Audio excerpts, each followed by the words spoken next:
The Crew Lounge podcast offers a fresh perspective on the film industry, showcasing Hollywood through the lens of Black indie producers, with discussions about up-and-coming projects, personal stories of perseverance, and a focus on the systematic barriers within the industry, highlighting the resilience and creativity of Black filmmakers working to reshape the landscape of entertainment.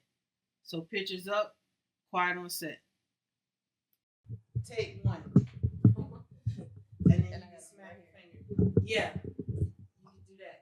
Crew Lounge, episode 1, take 1. Yeah. Yeah. All right. Good stuff. Heck no. All right, man. All right, guys. So now imagine I said my little spiel about Crew Lounge and give it up for your hosts, the Hollywood homies, Chay and Gabby. What up, what up, what up? What up? What up? What up? Welcome to the Crew Lounge. All right, this is going to be a new podcast that we are kicking off. We're going to talk about the ins and outs of Hollywood as we know it, just because, you know, we are starting out ourselves. And so we thought it'd be really cool to, you know, to kind of come from the mindset of like, we know some stuff, but we haven't all the way gotten to everywhere we want to be. So, you know, thank you for kicking it with us here in the Crew Lounge. My name is Chay, Charmaine Johnson. I go by Chay. And this is my wonderful host here. My name is Gabby Chay. And sometimes I go by Gabby, sometimes I go by Jay, but you know, we here. Yeah, we here. You know what I mean? So we want to give you that outlook from, you know, minorities being in the industry, women being in the industry, trying to make it, trying to shoot our shot, trying to kind of create new stuff. And let it be seen and tell really interesting and cool stories. And that's kind of like why we started the Crew Lounge, because we felt like our voices weren't really out there. Yeah. Like our voices weren't really, like our experiences in terms of being in the industry weren't really out there. And there's a lot of us out there. You know what I'm saying? There's a lot of us out there trying to do what you know, I might have, you know, a cousin or a friend or somebody else that that might have like said like, hey, you know, I want to direct a film one day and I want to go to LA and I want to do this and I want to do that. And how is it, you know, what's it really like? So good. Yeah. So this is like coming from the mindset of like, we talking to our homies, we're talking to our cousins, we're talking to people that, you know, don't know anything about Hollywood in general. You know what I mean? And they're like, what is it like for people who look like us? Yeah. What is that like for us? Yeah. You know what I'm saying? And also, too, we want to be able to shed some light on people who like us that are doing this stuff. Facts. You know what I mean? People of color that are doing things to kind of try to move the needle, doing things to kind of put stories out there, you know, because, again, people don't always see the hype. They don't always see us trying to climb the ladder. They see, you know, some of the big names out there that have already made it. But this is kind of like, we're inviting you on the journey to making it. Basically. And I mean, to be honest, there are a lot of different variables, you know, when it comes to navigating your way through this industry and making it looks different. I feel like for everybody. For real. And I feel like the general public has this idea that, you know, making it is the big blockbuster, you know, Marvel movie. Mm-hmm. But there are so many independent movies out there. I know when I was growing up, just the stuff on BET, stuff on VH1, like played and what was on with Beyonce? Carmen. Directed by Robert Townsend. The musical? The musical. Yeah. Right. And I know everybody do not like that. I know a lot of people are like, oh, that's trash. But at the end of the day, it still made it to TV. It still had huge names in it. You know what I'm saying? Mos Def, Beyonce, Mekhi Phifer. Yep. And I mean, if I'm directing, you know what I'm saying, with them, then I feel like, I mean, I made it. Like, you know what I'm saying? You know what I'm saying? It's it subjective. It may not have been a huge theatrical release. Right. And, you know, like or gotten an Oscar or whatever the case. But guess what? That person made it. You know what I'm saying? That person is doing what they love and getting paid for it. Absolutely. That is and distribution. For it. So that those are the different variables all the time of like people making it. And there's so many different variables when we talk about people working in the industry. Absolutely. You know what I mean? Like maybe to make it is to be a supervising producer on the show. Yeah. You know what I'm saying? A lot of people don't even know what that is. They don't know what that is. So a lot of people think, especially if they're coming from out of town, like we said, I'm from Cleveland, Ohio originally, and I have a lot of people back at home who dreams were to come out here and do something in the entertainment industry. And when you thinking that the only 2 jobs is acting and directing, Facts. Then it's like, well, either I'm gonna be a director or actor, or I'm just not gonna do it at all. When, like you just said, you could be a unit production manager, you could be a script supervisor, you could be just a production manager in general, grip. Like there's so many positions behind the scenes that a lot of people don't know about. So they feel like, well, if I'm not directing, if my name ain't on something, then I'm not doing it. Like but it's like this is a career. It's an industry with a lot of different positions, a lot of different roles, even going into like accounting and things like that people, it's not glamorous. It's not like the shiny thing to do, but people get paid. It's a stable gig in the industry. And like that could be somebody's making it for real. So. Exactly. And then, the thing is also, I also worked in education. All right. So I was also a film teacher. I still am actually. I'm a film professor of film as well. So, but like I was a film teacher to high school students at once upon a time. And I remember them coming in and them saying like, I don't really want to do the camera. So I'm just going to kind of like sit and like not really do anything in the back of the classroom because I don't really like cameras anyway. And all that stuff. But I'm like, there's so much more to the industry than just the camera. And a lot of people think that. My bad to cut you off. No, but that's what it is. Like a lot of people be like, so like people, you'd have like 10 students standing around a camera looking at like, okay, how the camera works and all that. And, half the students are like bored because they're like, other students are sitting there. The other students are looking at the camera. They may be taking turns, but it's like, they're kind of bored because I'm like, I'm not really into this camera stuff. However, there's a lot of people that are have different aspects of their personality and they're into different aspects of the industry. Like they fit better. Yeah. Some people like to organize. Produce, That's a good point. Like meet people, put people together in a room. Yes. So natural producers. Some people like to watch the actors come in and do casting. Yep. Like, what I'm saying? Maybe you're a casting director. Maybe you, like you said, you're the one who find the talent for, the project that you're shooting for. And that's a whole job. That's a whole like other thing that I feel like, I know when I came out here, I had absolutely no idea about casting. Like the numbers, like we need this to make the movie. Exactly. I didn't know it was I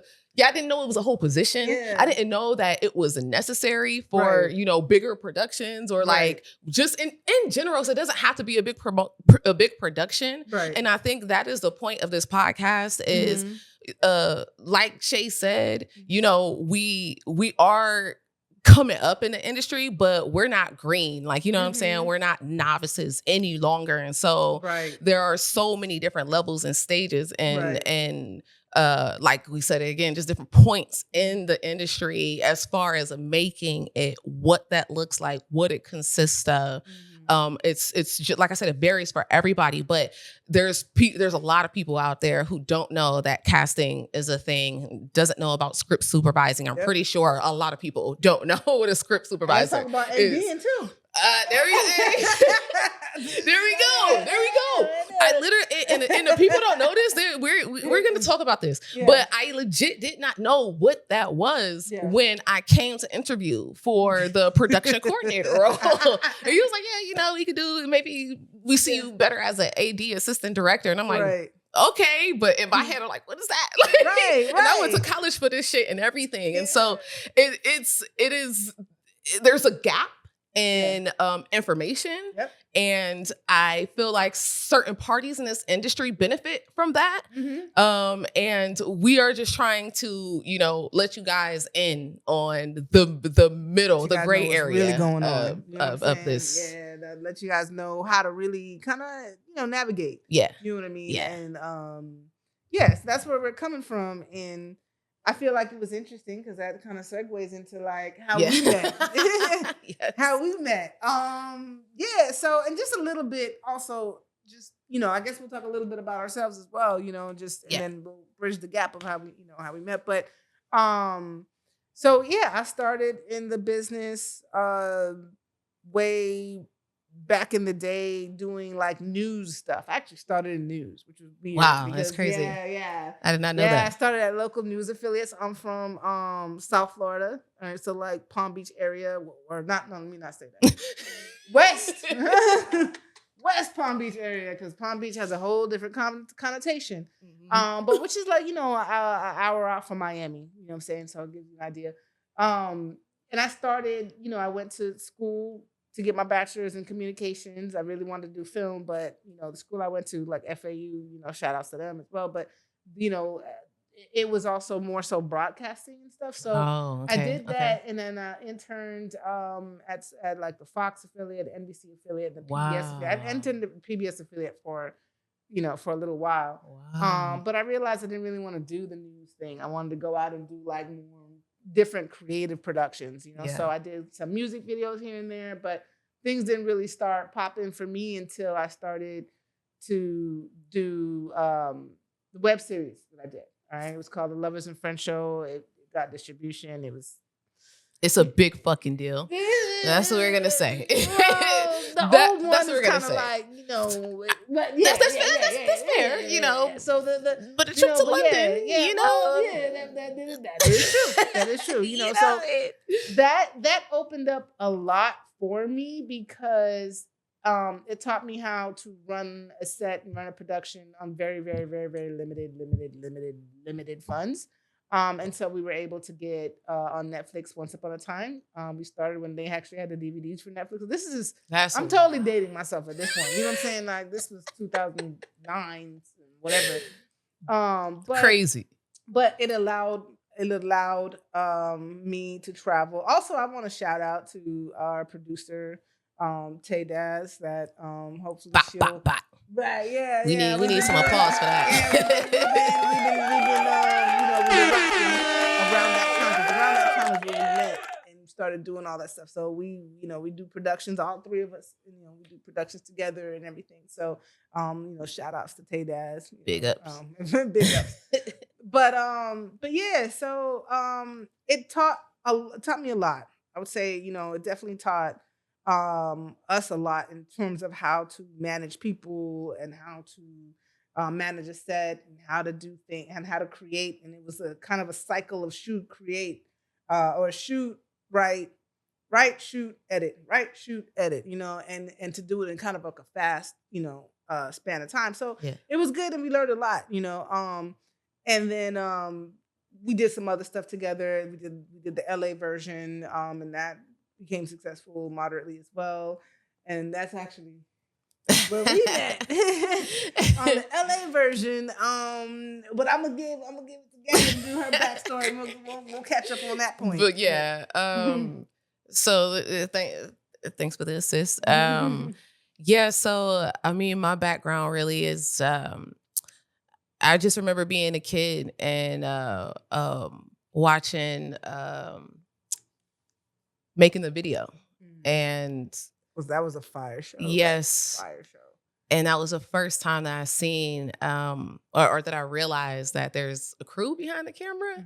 As of course, I feel like when we're kids, we all think that like the things are happening in real time and they're like cutting in real time, you know what I'm saying? Some just ridiculous stuff.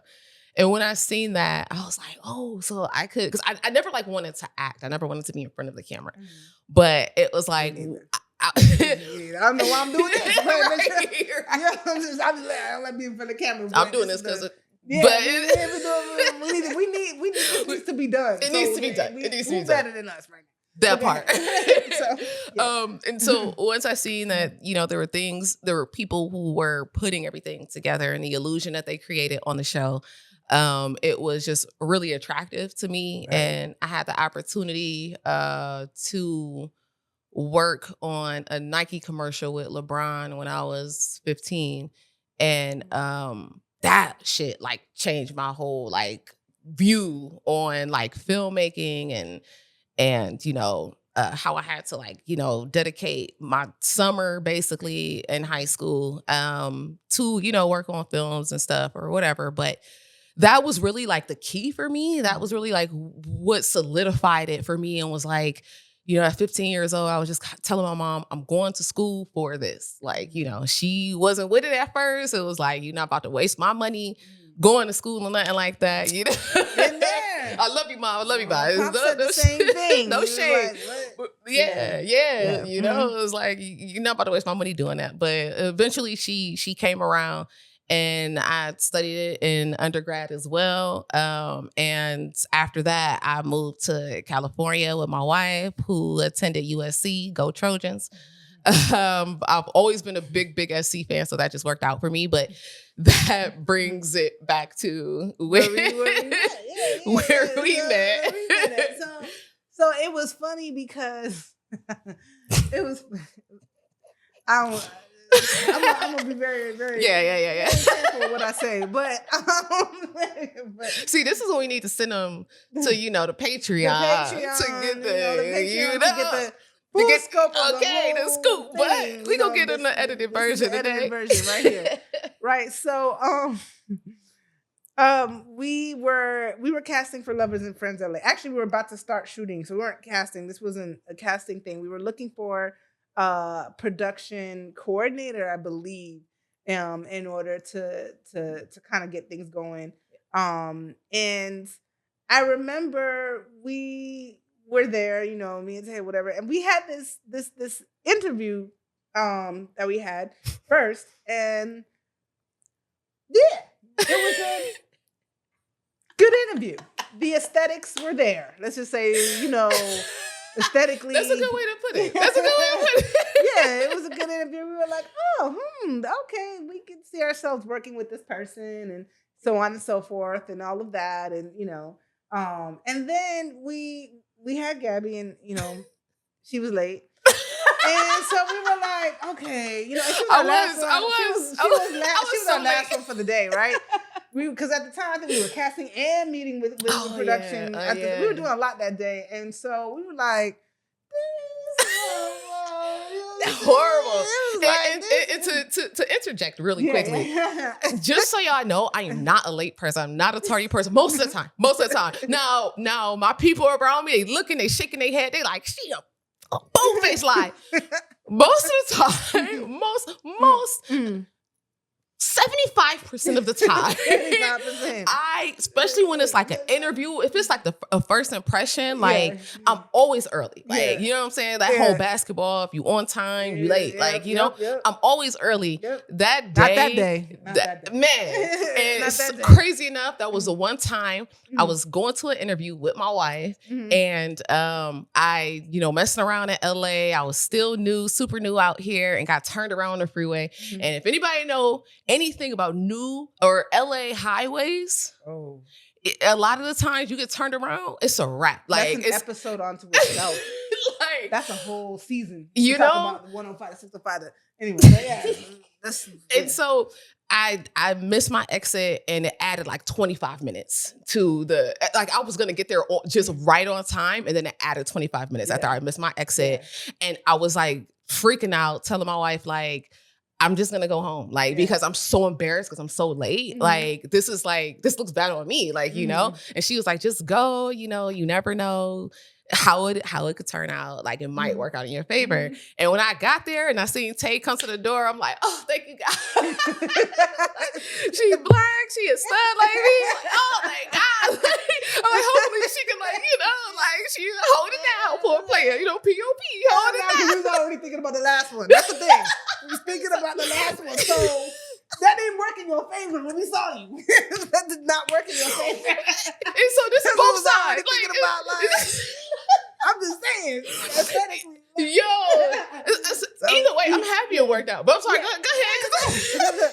No, but because that's the thing. Like we was like, because we in our minds we had already hired the girl previous to her coming in. We already in our minds it was like, why are we here? We gotta go. Yeah. You know what I'm saying? We got to go. So and we waiting. And then this little phone show up. Don't look at all what we thought, the typical, which is fine because again, this is what, but you just gotta understand we was vibing with the one before us. We was like kicking it. You know what I'm saying? Like, we was totally kicking it with the one before, and then I have never met this person, by the way, so I cannot comment on anything. But... Patreon. You know what I'm saying? Patreon. Yeah. But anyway, yeah. So we make it. But the thing about it is that obviously we down for the culture regardless. So we already But like her personality just kind of like just took us to the next level. It was just like, I will put the other one aside. You know what I'm saying? We're just saying a lot. Because everyone was hitting a lot of things.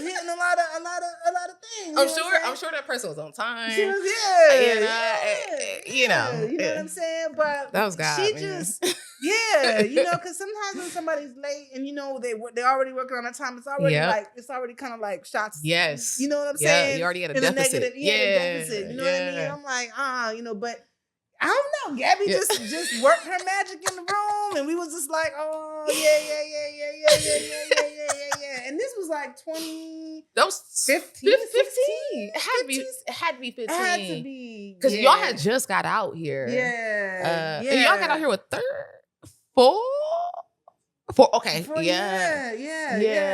Because I had just got out here like at the end of 4. Well, August 14th. We got out here 13. I remember. I'll never forget. Yeah, 13, February. I came out February, and then Tay came out in like July. Oh, okay. Yep. Okay. Yeah. Okay.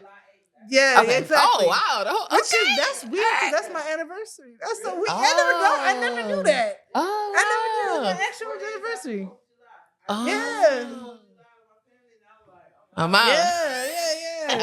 Yeah. So yeah. Damn, that was like 15. Yeah.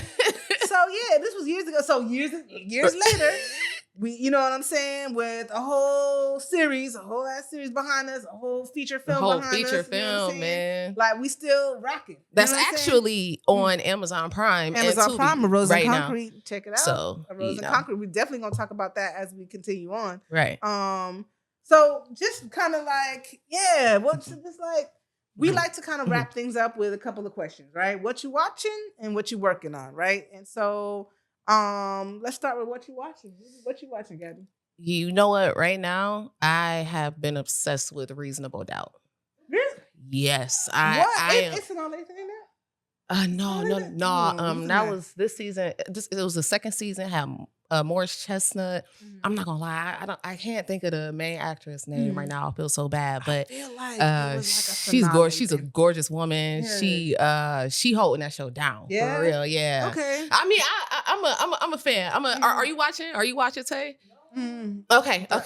Yeah, I've been obsessed with Reasonable Doubt for some. I think it's because it's election season. I've been like on like the kind of law shows or whatever. So yeah. What about you? I'm gonna tell you what I'm at right now. It is all about fight night. Oh yeah, my God, bro!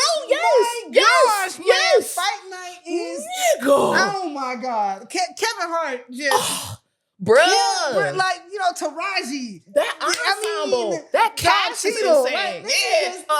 Samuel L. Jackson. Yeah. Samuel L. Jackson. Terrence Howard. Oh my God, bro. It's like. Nah, Fight Night, you're right. You're right. It's literally black excellence on TV.